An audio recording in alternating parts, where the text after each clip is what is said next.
Essai critique par Roland Barthes. Roland Barthes, il y a un certain nombre de jeunes gens très intelligents, à l'école normale par exemple, entre autres, qui vous considèrent comme un maître à penser. Vous pourriez m'expliquer pourquoi? Je pense que je suis le plus mal placé pour l'expliquer, ce qui voudrait dire que je prends ce mot à mon compte, ce qui n'est pas le cas. Mais je dirais, disons plus simplement, que les recherches que je fais s'inscrivent évidemment dans un ensemble d'autres recherches qui ont, je pense, une certaine nouveauté actuellement et qu'on peut placer en gros sous le vocable de structuralisme, si vous voulez. Ce que cherchent dans des domaines très différents des gens comme Lévi-Strauss en ethnologie ou Lacan en psychanalyse, eh bien, j'essaye aussi, plus modestement, de le chercher en ce qui concerne un certain nombre d'autres langages, comme par exemple précisément la littérature. Oui, vous travaillez tous, dites-vous, à la lumière de la linguistique. Qu'est-ce que cela veut dire, cela? Eh bien oui, ça a été, si vous voulez, je pense que tout le monde pourra en convenir aujourd'hui, une sorte de grande révolution dans l'histoire récente des sciences humaines, que cette sorte de promotion brusque de la linguistique qui est devenue une sorte de,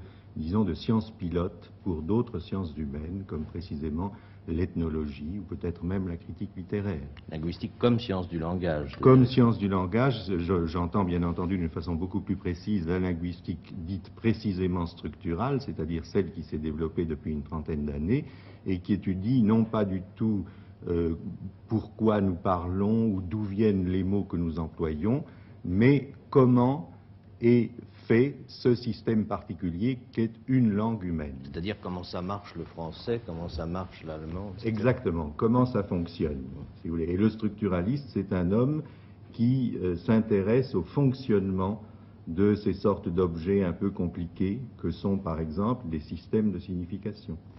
Quelle est votre ambition? Je veux dire, qu'est-ce que vous recherchez, qu'est-ce que vous aimeriez trouver? La question est vaste, évidemment. Oui, c'est très vaste, mais peut-être justement que c'est un peu à la mesure d'une vie d'écriture, disons. Et je crois que ce que j'ai toujours voulu et ce que je cherche toujours encore maintenant, c'est à décrire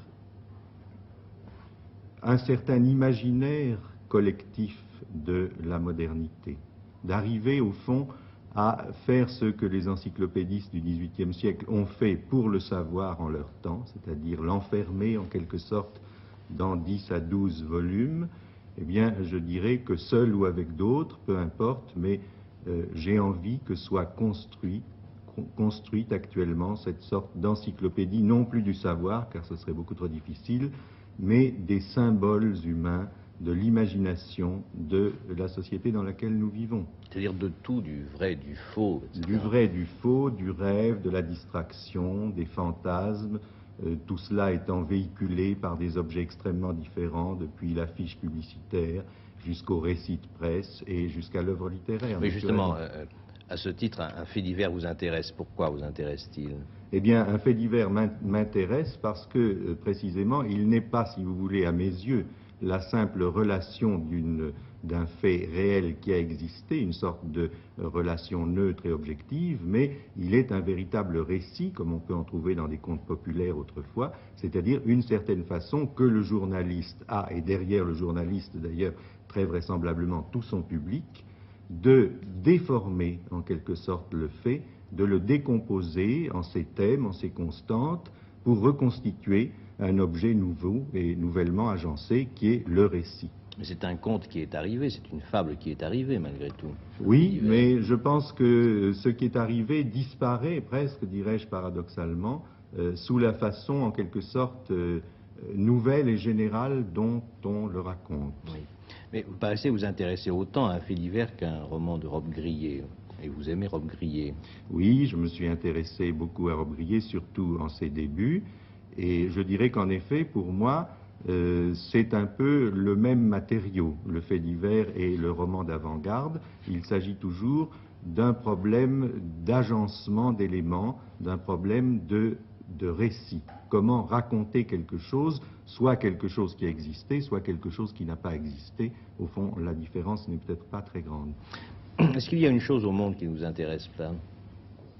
mais je ne crois pas. Je crois que tout m'intéresse, mais évidemment, en toute chose, pas tout non plus, c'est-à-dire toujours d'un certain point de vue, qui est celui précisément de la signification. Par exemple, une montre.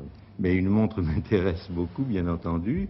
Ce qui m'intéresse, par exemple, dans une montre, c'est la façon dont le cadran est dessiné, le style des chiffres, si la montre affiche un certain style de simplicité, ou au contraire un style de surcharge technique, voyez-vous.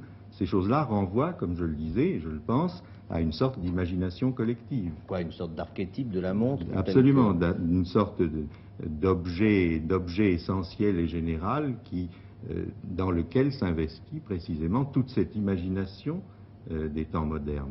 Est-ce qu'une montre Au fond, cassée vous intéresse? un objet, si vous voulez, et c'est toujours quelque chose de responsable. C'est plus qu'un objet, c'est responsable de ce que les hommes mettent en lui.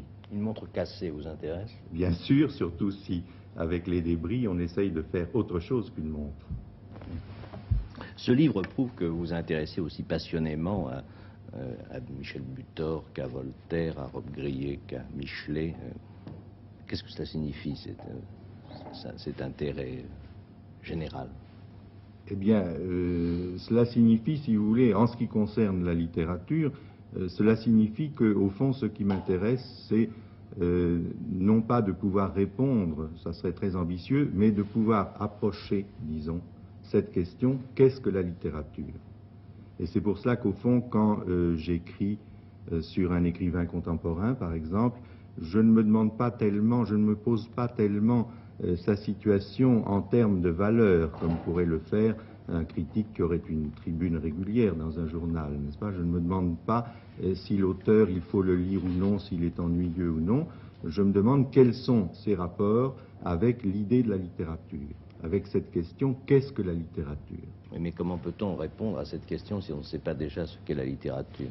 Eh bien, je pense que je ferai une réponse peut-être un peu dérisoire. Je dirais que justement, c'est en cherchant la réponse et en ne la trouvant pas qu'on s'aperçoit finalement que la littérature elle-même n'est en quelque sorte qu'une immense question posée au monde et auquel d'ailleurs les écrivains ne répondent jamais, mais le fait même de poser la question est comme une sorte, disons, d'ébranlement salutaire de nos croyances et de nos habitudes. Il ne faut pas mettre la charrue avant les bœufs, mais l'idée de la charrue avant les bœufs. Voilà. Merci. Je rappelle qu'il s'agit d'Essais critiques par Roland Barthes aux éditions du Seuil.